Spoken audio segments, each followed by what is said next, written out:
পাচার হওয়া টাকা দেশে ফেরাতে ব্রিটিশ সরকারের সহযোগিতা চাইলেন প্রধান উপদেষ্টা ডক্টর মোহাম্মদ ইউনূস। বাণিজ্য ও রোহিঙ্গা ইস্যুতে জাপানের সহযোগিতা কামনা। 1.5 মাস পর হাসপাতাল থেকে ফিরোজায় ফিরলেন বেগম জিয়া। গাড়িবহর ঘিরে নেতাকর্মীদের ভিড়। চিকিৎসার জন্য দ্রুতই নেওয়া হবে বিদেশে, জানালেন চিকিৎসক। ঝিনাইদহের সদ্য সাবেক ডিসির বিরুদ্ধে নানা অভিযোগ। জড়িত ছিলেন চক্ষু হাসপাতালের নিয়োগ প্রক্রিয়া থেকে সরঞ্জাম কেনার অনিয়মে। সব দেখেও কিছুই করার ছিল না, দাবি সাধারণ সব বাদকের। এবং খুলনা বিশ্ববিদ্যালয়ে ভিসি সহ পদত্যাগ করেছেন বিভিন্ন দপ্তরের দায়িত্বে থাকা 70 শিক্ষক। স্থবিরতা প্রশাসনিক একাডেমিক কার্যক্রমে। দ্রুত অচলাবস্থা নিরসনের দাবি শিক্ষার্থীদের।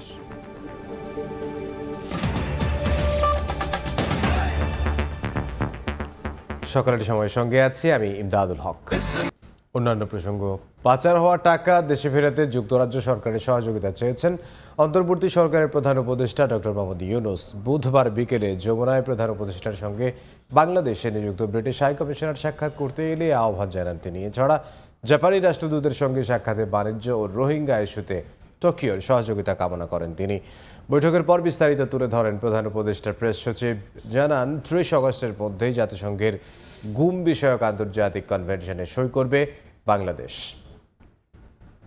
বুধবার বিকেলে রাষ্ট্রীয় অতিথি ভবন যমুনায় অন্তর্বর্তীকালীন সরকারের প্রধান উপদেষ্টা ডক্টর মোহাম্মদ ইউনূসের সঙ্গে সৌজন্য সাক্ষাৎ করতে আসেন ঢাকায় নিযুক্ত জাপানি রাষ্ট্রদূত ইয়োয়ামা কিমিনোরি। বৈঠকে দুই দেশের কৌশলগত অংশীদারত্বের কথা তুলে ধরে বাংলাদেশের পাশে থাকার কথা জানান জাপানি রাষ্ট্রদূত। গুরুত্ব দেন অর্থনৈতিক সহযোগিতা, শান্তি স্থিতিশীলতা ও মানুষের মধ্যে যোগাযোগ আরও বাড়ানোর বিষয়ে। পরে প্রধান উপদেষ্টার সঙ্গে বৈঠক করেন বাংলাদেশে নিযুক্ত British high commissioner Sarah Cook. উভয় কূটনীতিকের সঙ্গে বৈঠকে বাংলাদেশে বিনিয়োগ বাড়ানো, অর্থনৈতিক সহযোগিতা, রোহিঙ্গা ইস্যুতে সহযোগিতা কামনা করেন প্রধান উপদেষ্টা ডক্টর মোহাম্মদ ইউনূস। বৈঠকের বিষয়ে সন্ধ্যায় ফরেন সার্ভিস একাডেমিতে ব্রিফিংয়ে বিস্তারিত তুলে ধরেন প্রধান উপদেষ্টার প্রেস সচিব শফিকুল আলম।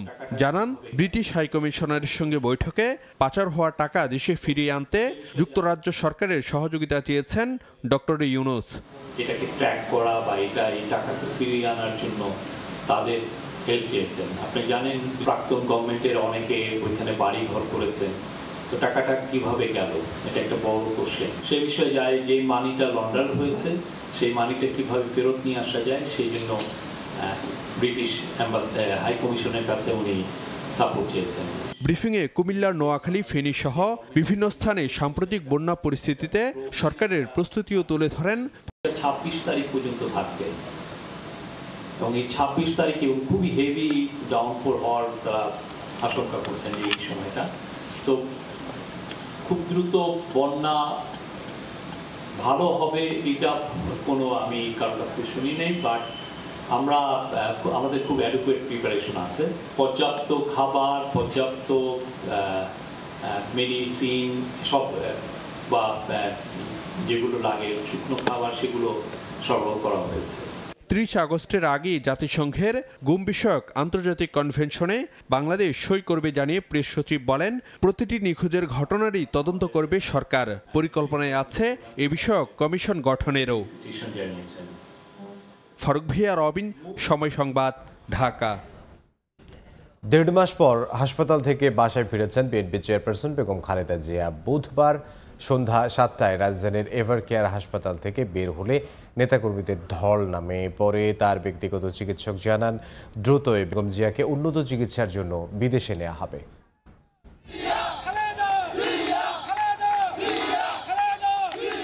ছাত্র জনতার অভ্যুত্থানে শেখ হাসিনা দেশ ছেড়ে পালানোর পর মুক্তি পান বিএনপি চেয়ারপারসন বেগম খালেদা জিয়া। 1.5 মাস পর হাসপাতাল থেকে ফিরছেন নিজ বাড়িতে।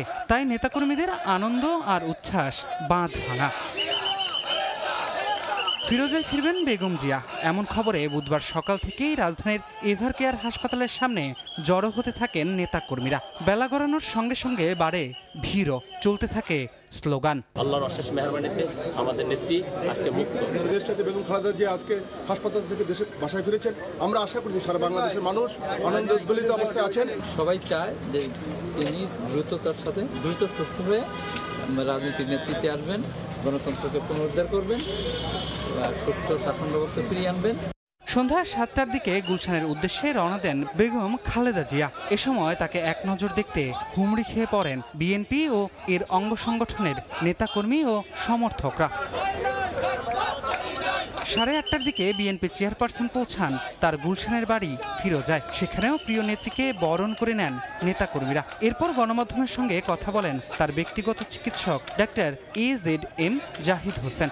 তিনি বলেন, শারীরিক অবস্থা বিবেচনায় কিছুটা দেরি হলেও যত দ্রুত সম্ভব বেগম জিয়াকে উন্নত চিকিৎসার জন্য বিদেশে নিয়ে যাওয়া হবে। পার্মানেন্ট চিকিৎসা যেটা সেটি করা জরুরি এবং সেজন্যই উনি একটা পর্যায়ে বিদেশে যাওয়ার জন্য আমরা বলেছি এবং এখনও আজকেও মেডিকেল বোর্ড সকালবেলা আবার বসছে এবং তারা একই ধরনের রিকমেন্ডেশন দিয়েছে। যুক্তরাষ্ট্র বা জার্মানির কথা আমরা বলেছি, সেখানে যেতে হলে বেশ লম্বা সময় ফ্লাই করতে হবে, সেই জন্য একটি শারীরিক সুস্থতার প্রয়োজন আছে। সেই জন্যই ওনার শারীরিক সুস্থতাকে এমন পর্যায়ে আনার চেষ্টা করা হচ্ছে যাতে উনি একটা লম্বা সময় সেইটা যাতে উনি ফ্লাই করতে পারে। এর আগে গত 8 জুলাই ভোররাত 4টার দিকে রাজধানীর বসুন্ধরা আবাসিক এলাকায় এভার কেয়ার হাসপাতালে ভর্তি করা হয় বিএনপি নেত্রীকে।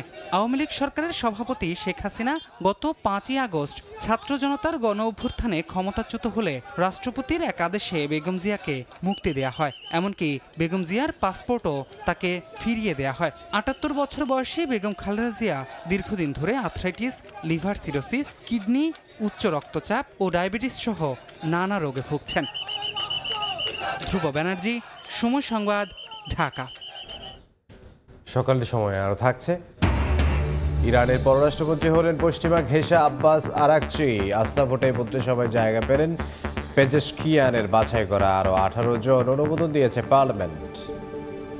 সাম্প্রদায়িক সম্প্রীতির দেশে অন্য ধর্মাবলম্বীদের উপর হামলা হলে কঠোর শাস্তির হুঁশিয়ারি দিয়েছেন অন্তর্বর্তী সরকারের ধর্ম বিষয়ক উপদেষ্টা ডক্টর আফম খালিদ হোসেন। অন্যদিকে দেশের সব খাতে স্থিতিশীলতা ফেরাতে অন্তত 6 মাস দরকার বলে মন্তব্য করেছেন বৈষম্য বিরোধী ছাত্র আন্দোলনের অন্যতম সমন্বয়ক সার্জিস আলম।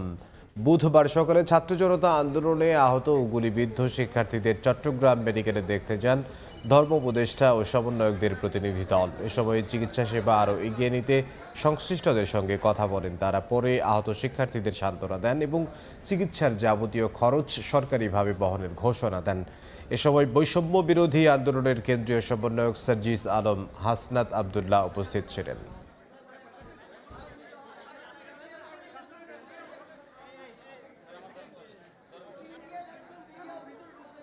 বিগত 16 বছর ধরে যে মানুষরা একটি মাত্র কথা বলার সাহস করেনি, বিগত 53 বছরে যারা এই লুপ হোলগুলো নিয়ে রাস্তায় নামার খুব একটা সাহস করেনি, সেই মানুষগুলো একটি অন্তর্বর্তীকালীন সরকার গঠন হওয়ার সাথে সাথে চাচ্ছে 16 দিনের মধ্যে সব সমস্যার সমাধান হয়ে যাক। রাষ্ট্রকে মিনিমাম একটি স্থিতিশীল অবস্থা আসার জন্য অন্তত 3 থেকে 6 মাস আপনাদের অবশ্যই সময় দিতে হবে। আপনারা যদি আমাদেরকে যথাযথ রাষ্ট্র পুনর্গঠনের সময় না দিয়ে গত 16 বছরের ব্যর্থতার দায়ভার আমাদের উপরে চাপিয়ে দিয়ে আপনারা এক ধরনের আমাদেরকে ব্ল্যাকমেল করেন, তাহলে আমরা মনে করব আপনারা রাষ্ট্র পুনর্গঠনে আমাদেরকে সহায়তা না করে বরং আপনারা ষড়যন্ত্র করছেন। যারা এই উপাসনালয়ে হামলা করে বা আমাদের হিন্দু, বৌদ্ধ, খ্রিস্টান ভাইদের ঘরে যারা হাউস হোল্ড আক্রান্ত করে, আমরা এদেরকে ক্রিমিনাল মনে করি এবং this criminal will be punished by the existing ল।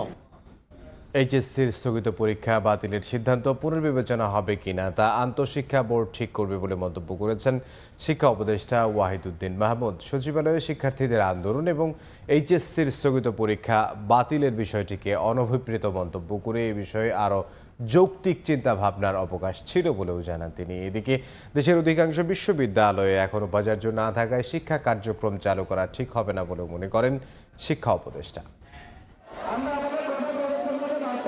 সোমবার শিক্ষা বোর্ডের সামনে অবস্থান এবং মঙ্গলবার সচিবালয়ে ঢুকে হাজারো শিক্ষার্থীর আন্দোলনের মুখে এইচএসসির স্থগিত থাকা পরীক্ষা বাতিল ঘোষণা করে শিক্ষা মন্ত্রণালয়। এরই মধ্যে যে কয়টি বিষয়ের পরীক্ষা হয়েছে তার ভিত্তিতেই ফল প্রকাশের দাবিতে কিছু পরীক্ষার্থীর আন্দোলনের মুখে মঙ্গলবার বিকেলে সচিবালয়ে এ ঘোষণা দেন ঢাকা শিক্ষা বোর্ডের চেয়ারম্যান তপন কুমার সরকার। রুটিন ঘোষণা করেছিলাম অবশিষ্ট পরীক্ষার জন্য, সেই পরীক্ষাগুলো আমরা বাতিল করছি। এই সিদ্ধান্তের একদিন পরে বুধবার এইচএসসি পরীক্ষা সহ সমসাময়িক বিভিন্ন বিষয়ে সাংবাদিকদের সঙ্গে মত বিনিময় করেন শিক্ষা উপদেষ্টা ওয়াহিদুদ্দিন মাহমুদ। এ সময় তিনি স্থগিত পরীক্ষা বাতিলের আন্দোলনকে অনভিপ্রেত মন্তব্য করে বলেন, এ বিষয়ে আরও চিন্তাভাবনার সুযোগ ছিল। সচিবালয় এটা অরক্ষিত হয়ে পড়েছিল। যে ঘটনাগুলো ঘটেছে সেটা অনভিপ্রেত। শিক্ষা বোর্ডের চেয়ারম্যান মহোদয় বাকি পরীক্ষাগুলো বাতিল করার সিদ্ধান্ত দিয়েছেন। কলেজ কর্তৃপক্ষের কাছে আবেদন করব যে তারা যেন এই শিক্ষার্থীদের সকল বিষয়ে মূল্যায়নপত্রটা তাদেরকে দেওয়া হয়। আগের মতোই 1 জানুয়ারির মধ্যেই শিক্ষার্থীদের হাতে নতুন বই দেওয়ার চেষ্টা করা হবে বলে প্রশ্নের জবাবে জানান শিক্ষা উপদেষ্টা। জানুয়ারি মাসে সব বই পাঠ্যপুস্তক ছাত্রদের হাতে পৌঁছে দিতে হয়, এমন পদ্ধতিতে ছাপানোর ব্যবস্থা করব। দেখতে অন্তত দৃষ্টিনন্দন হবে। দেশের অধিকাংশ বিশ্ববিদ্যালয়ে উপাচার্য নেই জানিয়ে নতুন করে নিয়োগ না হওয়া পর্যন্ত শিক্ষা কার্যক্রম চালু করা ঠিক হবে না বলেও মনে করেন তিনি। এগুলো সম্পূর্ণ অভিভাবকহীন, এগুলোকে চালুইত করা যাবে না অন্তত ভিসি উপাচার্য নিয়োগ না করে। বেসরকারি কলেজ এবং বেসরকারি এই যে মাধ্যমিক স্কুলগুলো যেই পরিচালনা বোর্ড ছিল, বহু বছরের পুঞ্জীভূত অনিয়ম। কিন্তু এটাও আমরা চাই না যে ছদ দখলের মতো রাজনৈতিকভাবে গঠিত বোর্ড চলে গেল আবার আরেকটা একে দখল করে নিল। দলীয় ভিত্তিতে নয়, এবার যোগ্যতার ভিত্তিতেই বিশ্ববিদ্যালয়ের অভিভাবক নির্বাচিত করা হবে বলেও জানান শিক্ষা উপদেষ্টা। প্রসূন আশিস, সময় সংবাদ, ঢাকা। ভোজ্য তেল, চিনি, আলুর দাম বেঁধে দিয়ে 1 সপ্তাহের আলটিমেটাম দিয়েছেন শিক্ষার্থীরা। তাদের দাবি, শেখ হাসিনা সরকারের আমলে সিন্ডিকেট গড়ে তুলে বাজারে বাড়ানো হয়েছে নিত্যপণ্যের দাম। বুধবার রাজধানীর ইস্কাটনে বাংলাদেশের প্রতিযোগিতা কমিশনের সভাকক্ষে সরকারি বিভিন্ন দফতরের কর্মকর্তাদের সঙ্গে বৈঠকে অভিযোগ করেন শিক্ষার্থীরা। জনবলের অভাবেই বাজার সিন্ডিকেট ভাঙা যাচ্ছে না বলে জানায় প্রতিযোগিতা কমিশন। বাজারে যখন পণ্য মূল্যে অসহায় ভোক্তারা, তখন বুধবার দুপুরে বাংলাদেশ প্রতিযোগিতা কমিশনের সভাকক্ষে বিভিন্ন কোম্পানির প্রতিনিধি, বাংলাদেশ ব্যাংক, শিল্প মন্ত্রণালয়ের কর্মকর্তাদের সঙ্গে বৈঠকে বসেন বৈষম্য বিরোধী ছাত্র আন্দোলনের সমন্বয়ক বিনিয়ামিন মোল্লা সহ শিক্ষার্থীরা। এ সময় এনবিআর, বাংলাদেশ ব্যাংকের কর্মকর্তাদের বিরুদ্ধে অবৈধভাবে ব্যবসায়ীদের সুযোগ দেওয়ার অভিযোগ তোলেন শিক্ষার্থীরা। টাকা ছাপিয়ে সরকারকে প্রায় 41,000 কোটি টাকা ঋণ দেওয়ার অভিযোগ তোলা হয় বাংলাদেশ ব্যাংকের কর্মকর্তাদের বিরুদ্ধে। তাদের একটা দৃষ্টান্তমূলক শাস্তি হওয়া প্রয়োজন, কিন্তু আপনার প্রতিষ্ঠান এই শাস্তির লক্ষ্যে কোনো কাজ করেছে কি? উপর মহলের চাপে তারা সঠিক সিদ্ধান্ত দিতে পারেনি। তারা কিন্তু সাথে সাথে রাস্তায় বলতে বাংলাদেশ ব্যাংক প্রাঙ্গণে নেমে গিয়েছিল। ঊর্ধ্বতন কর্মকর্তাদের অফিস রুমে গিয়ে তাদেরকে বলতে চেয়েছে যে আপনারা পদত্যাগ করুন। একই সঙ্গে উঠে আসে সিন্ডিকেট করে বাজারে পণ্যের দাম বাড়ানোর নানা অভিযোগ। ভোগ্যপণ্যের বাজারে স্বস্তি ফেরাতে দ্রুত সিন্ডিকেট ভাঙার হুঁশিয়ারি দেন শিক্ষার্থীরা। এই বাংলাদেশ রাষ্ট্র ব্যবস্থাটাকে, যে ব্যবসায়ী প্রতিষ্ঠানগুলোর এতদিন জিম্মি করে রেখেছিল, আমরা চাই যে তারা জনবান্ধব হয়ে কাজ করুক, জনগণের জন্য কাজ করুক। আমরা কোনো অ্যাসোসিয়েশনের মেম্বার না, আমরা ওই অ্যাসোসিয়েশনের যেহেতু আমরা মেম্বার না, সেহেতু বাণিজ্য মন্ত্রণালয় থেকে যখন প্রাইসিং ডিক্লেয়ার করবে তখন আমরা সেই প্রাইসটা জানতে পারি এবং সেটা অনুযায়ী আমরা কার্যকলাপ চালাতে পারি। আমরা ডলারটা কিনছি হলো আপনার কত দাম দিয়ে, 100 কোটি টাকা, এটা একটা ব্যাপার আছে। 2 নম্বর হলো পার কেজি চিনিতে ইন্ডিয়া ট্যাক্স দেয় হলো 3 টাকা 72 পয়সা, আর আমি ট্যাক্স দিই 42 টাকা। এ সময় পণ্যের দাম নির্ধারণের ক্ষেত্রে বহুমুখী বাজার বাস্তবতা তুলে ধরেন ব্যবসায়ীরা। এপিসি এর সভাপতি ছিলেন, ভাইস প্রেসিডেন্ট ছিলেন, যারা নমিনেটেড বাই সেই গভর্নমেন্ট বা সরকার, সেই বাণিজ্য মন্ত্রণালয়ের মাধ্যমে তাদেরকে দেওয়া হতো। তারা ব্যবসায়ীদের জন্য যেই লিগ্যাল কথা সেটা না বলে ম্যাক্সিমাম টাওয়ারলি সরকারের পক্ষে কথা বলছে। বাজার নিয়ন্ত্রণে বাংলাদেশ প্রতিযোগিতা কমিশনের কর্মকাণ্ড নিয়ে প্রশ্ন তোলা হলে সংস্থাটির চেয়ারপারসন বলেন, কর্মকর্তা ও সক্ষমতার অভাবে সিন্ডিকেট দমনে হিমশিম খেতে হচ্ছে তাদের। আমার সক্ষমতার অভাব আছে, এটা আমি 14 তারিখে ওনাদেরকে বলেছি, তাদের হেল্প চেয়েছি to increase my man power. আমার এটা দরকার। বাজারে অসঙ্গতি দূর করতে ভোক্তার সচেতনতা আর সবার সমন্বিত উদ্যোগের কোনো বিকল্প নেই বলে মতামত দেন আলোচকরা। সাইফুল ইসলাম, সময় সংবাদ, ঢাকা। অবশেষে ভেঙে দেয়া হচ্ছে ইসলামী ব্যাংকের পরিচালনা পর্ষদ। বুধবার এ তথ্য জানিয়েছেন বাংলাদেশ ব্যাংকের গভর্নর আহসান এইচ মনসুর। ইসলামী ব্যাংকের জন্য নতুন পরিচালনা পর্ষদ গঠন করা হবে বলেও জানান গভর্নর।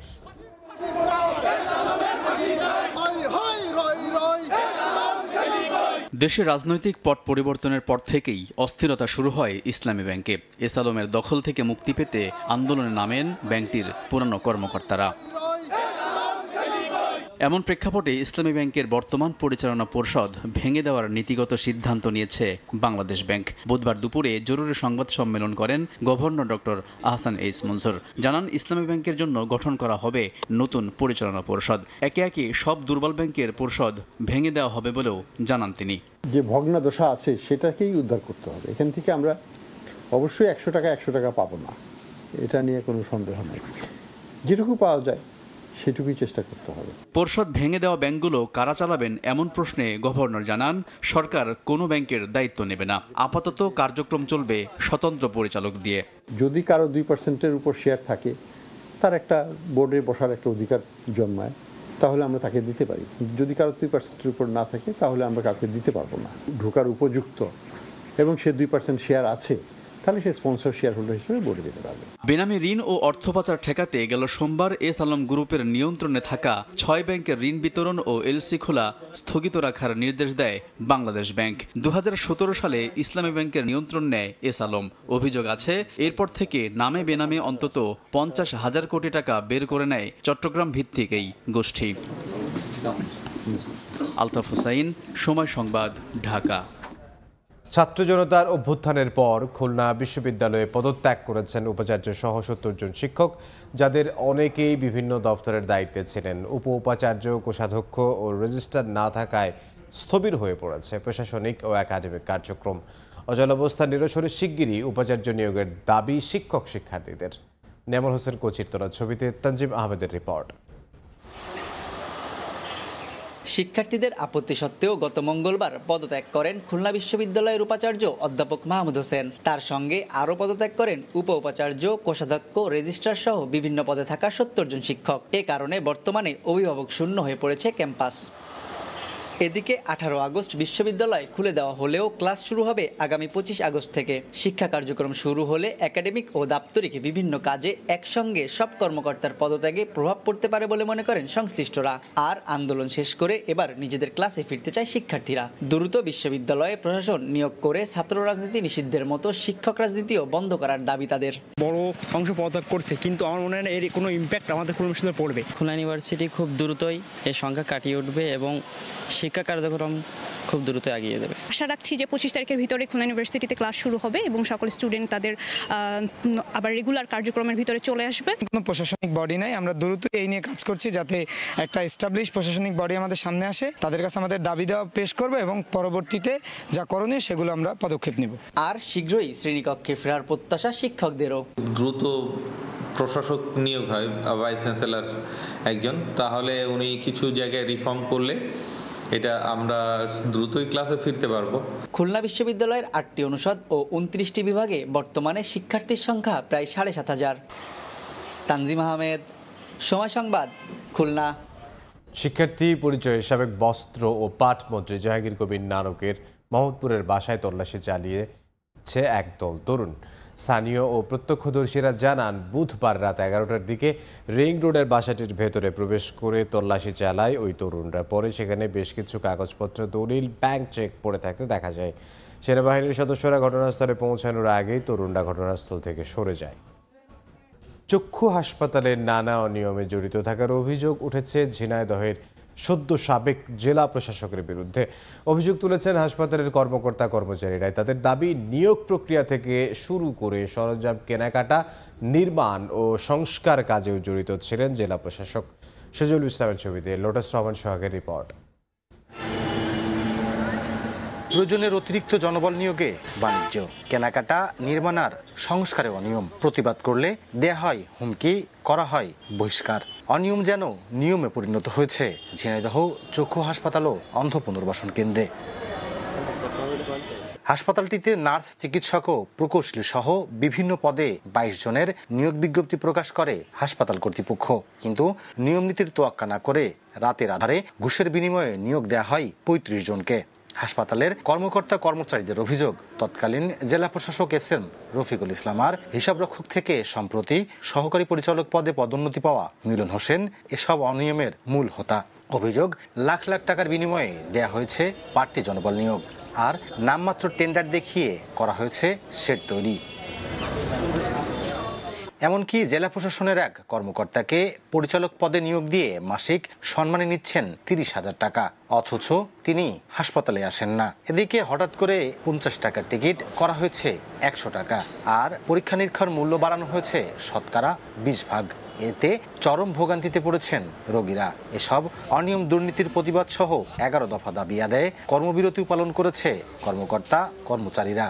খেটে খাওয়া মানুষের জন্য এখানে এসে যে ব্যয়ভার বহন করা, এটা তাদের জন্য খুবই কষ্টসাধ্য হয়ে যাচ্ছে। টাকা খাইয়ে নতুন কয়টা স্টাফ ঢুকিয়ে টিকিটের দাম না বাড়ালে তো বেতন দেওয়া যাচ্ছে না। নীতি বিরোধী একটা কাজ ধরে ফেলছি বিধায় আমাকে বরখাস্ত করে রাখছিল। ইচ্ছা মতো পছন্দের লোককে উনি পদোন্নতি দিয়েছেন। নভেম্বরে যে নিয়োগ করেছে আর যে 2000 সাল থেকে ছিল তার বেতন এখন সমান। বিভিন্ন দুর্নীতির অভিযোগে ছাত্রদের আন্দোলনের মুখে কর্মস্থল ছেড়েছেন জেলা প্রশাসক, আর অসুস্থতার অজুহাতে হাসপাতালে আসেন না অভিযুক্ত সহকারী পরিচালক মিলন হোসেন।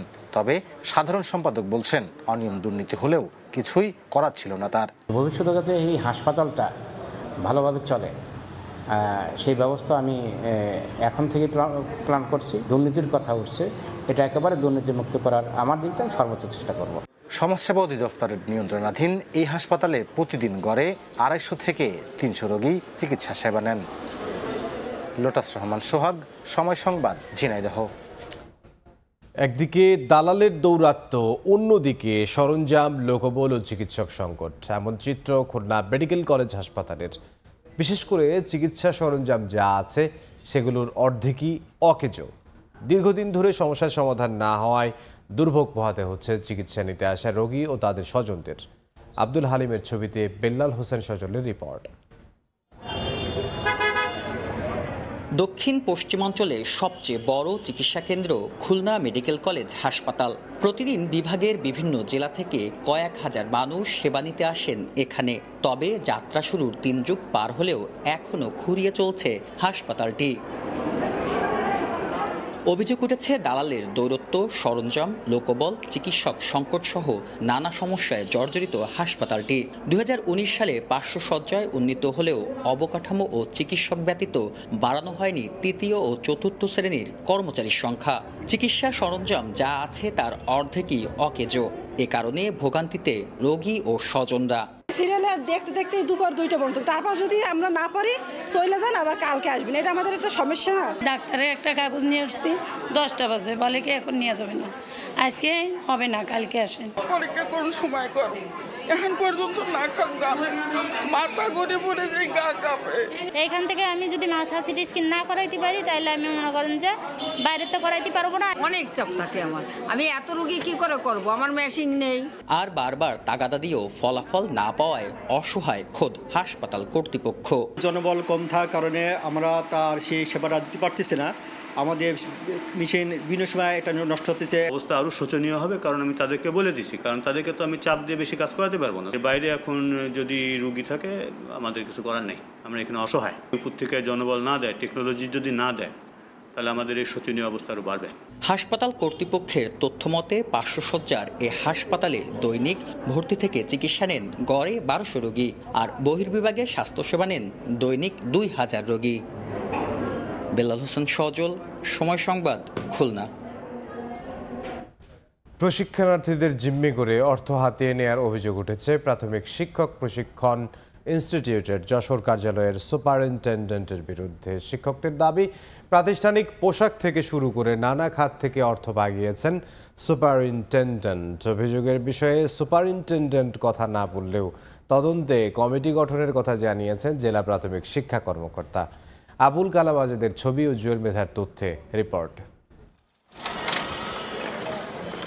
সরকারি প্রাথমিক বিদ্যালয়ে শিক্ষকদের পেশাগত মান উন্নয়নে কাজ করে primary teachers training institute PTI.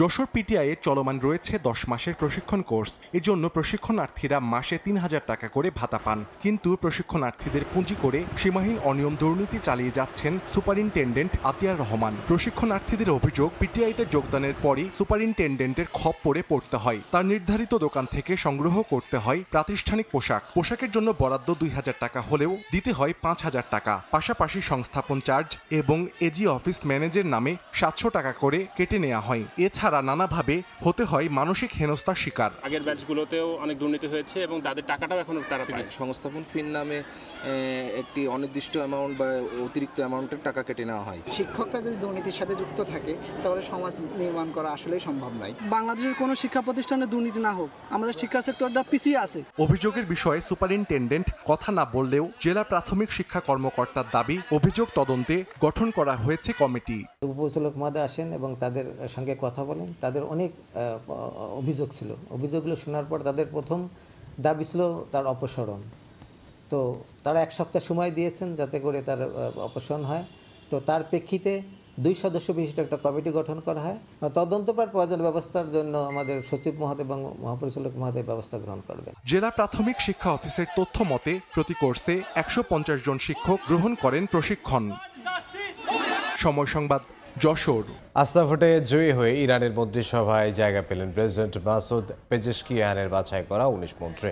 নতুন মন্ত্রীদের অনুমোদনও দিয়েছে দেশটির পার্লামেন্ট। পররাষ্ট্রমন্ত্রীর পদ পেয়েছেন পশ্চিমা ঘেঁষা হিসেবে পরিচিত আব্বাস আরাকচি। ইরানের নতুন মন্ত্রিসভায় কারা আসছেন তা নিয়ে কয়েকদিন ধরেই চলছিল নানা জল্পনা কল্পনা। অবশেষে স্থানীয় সময় বুধবার পার্লামেন্টের আস্থা ভোটে জয়ী হলেন প্রেসিডেন্ট মাসুদ পেজেশকিয়ানের বাছাইকৃত 19 জন মন্ত্রী। নতুন মন্ত্রীদের অনুমোদন দিয়েছে দেশটির পার্লামেন্ট। ভোটের আগে ঐক্য ও সংহতির আহ্বান জানিয়ে মনোনীত প্রার্থীদের অনুমোদন দেওয়ার আহ্বান জানান পেজেশকিয়ান। আমরা হয়তোবা এই মুহূর্তে কিছুটা দুর্বল, কিন্তু আমরা যদি ঐক্যবদ্ধ হই এবং বিশেষজ্ঞদের আমাদের দলে যুক্ত করি তাহলে এমন কোনো সমস্যাই নেই যা মোকাবেলা করতে পারবো না। 2001 সালের পর এবারই প্রথম প্রেসিডেন্টের মন্ত্রিসভার সবাইকে অনুমোদন দিল ইরানের পার্লামেন্ট। এদিকে নতুন মন্ত্রিসভায় পররাষ্ট্রমন্ত্রীর পদ পেয়েছেন আব্বাস আরাকচি। পার্লামেন্টে 247 ভোট পেয়ে উতরে যান তিনি। এর আগে হাসান রুহানির সরকারের সময় অন্যতম উপপররাষ্ট্রমন্ত্রী হিসেবে দায়িত্ব পালন করেন। 61 বছর বয়সী এই নেতা যুক্তরাষ্ট্র সহ পশ্চিমা ঘনিষ্ঠ হিসেবে পরিচিত। 2013 থেকে 2021 সাল পর্যন্ত তেহরান এবং বিশ্বশক্তির মধ্যে পারমাণবিক চুক্তি আলোচনায় প্রধান আলোচক হিসেবে কাজ করেন আব্বাস আরাকচি। পার্লামেন্টে সড়ক ও নগর উন্নয়ন মন্ত্রী হিসেবে 231টি ভোট পেয়েছেন মিসেস ফারজানে সাদেক মালভাজার্ড। তিনি দেশটির দ্বিতীয় নারী মন্ত্রী। 1979 সালে ইসলামিক প্রজাতন্ত্র প্রতিষ্ঠিত হওয়ার পর প্রথম নারী হিসেবে 2009 সালে মন্ত্রিত্ব পান মারিজেহ ওয়াহিদ দাস্তাজেরদি। তৎকালীন স্বাস্থ্যমন্ত্রীও ছিলেন তিনি। মৌসুমী সাথী, সময় সংবাদ। কলকাতায় হাসপাতালে নারী চিকিৎসককে ধর্ষণ ও হত্যাকাণ্ডের প্রতিবাদে 13 দিনের মতো বিক্ষোভে উত্তাল ভারত। নারী চিকিৎসকের সুরক্ষায় জাতীয় টাস্ক ফোর্স গঠনের সিদ্ধান্ত নিয়েছেন সুপ্রিম কোর্ট। অন্যদিকে মমতা প্রশাসনের উপর চাপ বাড়াতে লাগাতার কর্মসূচি দিচ্ছে রাজনৈতিক দলগুলো। বিস্তারিত জানাচ্ছেন সুব্রত আচার্য, ছবি তুলেছেন বিশ্বজিৎ দাস।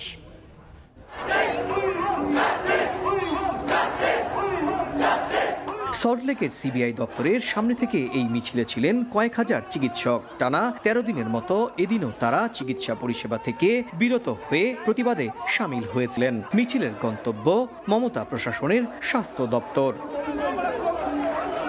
সুপ্রিম কোর্টের ঐতিহাসিক নারী সুরক্ষায় জাতীয় টাস্ক ফোর্স গঠনের রায় নিয়েও ছিল মিশ্র প্রতিক্রিয়া। শুধু সেন্ট্রাল ফোর্স দিয়ে এই জিনিস আটকানো যাবে না, গোটা নিরাপত্তা ব্যবস্থাটাকে ঢেলে সাজানো উচিত। We want justice, not delayed justice, we want immediate justice. আন্দোলনে নিজেদের অবস্থান ধরে রাখতে মরিয়া তৃণমূল বিরোধী বাম, বিজেপি ও কংগ্রেস। অন্যদিকে রাজ্যের শাসক দল তৃণমূল কংগ্রেসও নারী চিকিৎসকের ধর্ষক ও খুনিকে গ্রেপ্তার, দৃষ্টান্তমূলক শাস্তির দাবিতে রাজপথে রয়েছে। এমন পরিস্থিতিতে মমতা প্রশাসন বেশ চাপের মুখেই পড়েছে বলে মনে করছেন রাজনৈতিক মহল। অনেকে বলছেন 2011 সাল থেকে ক্ষমতায় থাকা দলটি এত বড় নাগরিক আন্দোলনের মুখোমুখি হয়নি। সুব্রত আচার্য, সময় সংবাদ, ভারত। নিরাপত্তা ইস্যুতে বাংলাদেশে আসতে রাজি নয় ভুটান জাতীয় ফুটবল দল, তাই অ্যাওয়ে ম্যাচ খেলতে ভুটান যাবে লাল সবুজ। ফিফা ফ্রেন্ডলি ম্যাচ দুটি অনুষ্ঠিত হবে আগামী 5 ও 8 সেপ্টেম্বর। এছাড়া শেখ রাসেলের পর ঘরোয়া ফুটবল লিগ থেকে নাম সরিয়ে নিয়েছে শেখ জামাল ধানমন্ডি ক্লাব। এদিকে শারীরিকভাবে অসুস্থ হলেও আসন্ন বাফুফে নির্বাচনের জন্য প্রস্তুতি নিচ্ছেন কাজী সালাউদ্দিন। কথা ছিল হোম ম্যাচ হওয়ার, তবে বর্তমান পরিস্থিতি বিবেচনায় বাংলাদেশে আসতে রাজি নয় ভুটান, তাই বাধ্য হয়ে বিকল্প পথে হাঁটতে হলো বাফুফেকে। এএফসি এশিয়ান কাপের বাছাইয়ে ভালো অবস্থান সঙ্গে র্যাঙ্কিংয়ে এগিয়ে যাওয়ার জন্য ঘরের মাঠে সেপ্টেম্বরে ভুটানের বিপক্ষে ফিফা প্রীতি ম্যাচ খেলতে চেয়েছিল বাংলাদেশ জাতীয় ফুটবল দল। প্রথমে সম্মতি মিলেছিল ভুটান থেকে, তবে নিরাপত্তা ইস্যু নিয়েই বাধে বিপত্তি।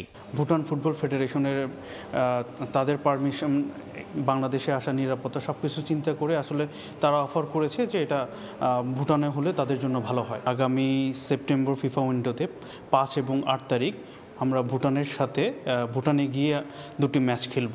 জাতীয় দলের খেলা চূড়ান্ত হলেও অনিশ্চিত দেশের ঘরোয়া ফুটবল। শেখ রাসেলের পর এবার এ মৌসুমে সব ধরনের ফুটবল থেকে নাম প্রত্যাহার করে নিয়েছে শেখ জামাল ধানমন্ডি ক্লাব, তাই বিশেষ বিবেচনায় বিপিএল এ যুক্ত করা হয়েছে আরেক ক্লাবকে। লেফটেন্যান্ট শেখ জামাল ধানমন্ডি ক্লাব থেকে আমরা জানতে পেরেছি তারা এই সিজনে অংশগ্রহণ করছে না। গভর্নমেন্ট থেকে যে সহযোগিতা, আমাদের সহযোগিতা সবগুলোই বাড়িয়ে দিয়েছিলাম। ক্লাবটা স্পন্সর জোগাড় করতে পারেনি। আমাদের এফআইবি কমিটি প্লাস হচ্ছে এশিয়ান ফুটবল কনফেডারেশন যারা ক্লাব লাইসেন্সিং প্রদান করে, আমরা রিকোয়েস্ট করে ব্রাদার্স ইউনিয়নকে এই সিজনে অংশগ্রহণ করার জন্য সুযোগ করে দিয়েছি। এদিকে ঘনিয়ে আসছে বাফুফের নির্বাচন। চারদিক থেকে কাজী সালাউদ্দিনের পদত্যাগের দাবি আসলেও উল্টো আসন্ন নির্বাচনে প্রতিদ্বন্দ্বিতা করার কথা জানিয়েছেন দীর্ঘদিন দেশের ফুটবলের চেয়ার আঁকড়ে থাকা সাবেক এই ফুটবলার। শারীরিকভাবে অসুস্থ থাকলেও নির্বাচনের জন্য ঠিকই প্রস্তুত সালাউদ্দিন। মাহফুজা আক্তার কিরণও অংশ নেবেন নির্বাচনে। শারীরিক খবর নিলাম, আপনারা নিশ্চয়ই জানেন একটা ওনার মেজর অপারেশন হয়ে গেছে 2-3 মাস আগে। উনি ম্যাক্সিমাম সময় একটু বেড রেস্টে থাকার চেষ্টা করেন। নির্বাচন করার জন্য হ্যাঁ, তো তার ফিজিক্যাল ফিটনেস আছে, সে একজন স্বাভাবিক মানুষ, স্বাভাবিকভাবেই তো সব কিছু পরিচালনা করতেছে। জাকির ভাইয়ের সাথে কথা হয়েছে, আমাদের বিএফএফের এক্সিকিউটিভ, উনি বলেছে হ্যাঁ আমি নির্বাচন করব।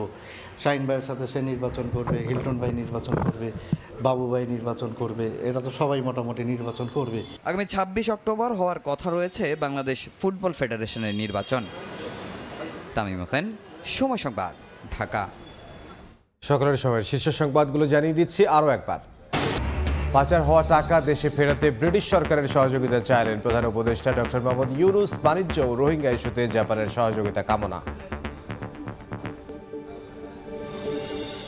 এবং ঝিনাইদহের সদ্য সাবেক ডিসির বিরুদ্ধে নানা অভিযোগ, জড়িত ছিলেন চক্ষু হাসপাতালের নিয়োগ প্রক্রিয়া থেকে সরঞ্জাম কেনার অনিয়মে, সব দেখেও কিছুই করার ছিল না, দাবি সাধারণ সম্পাদকের। এই ছিল সকালের সময়ে। এরপর থাকছে আন্তর্জাতিক সময়, সঙ্গে থাকুন সময়।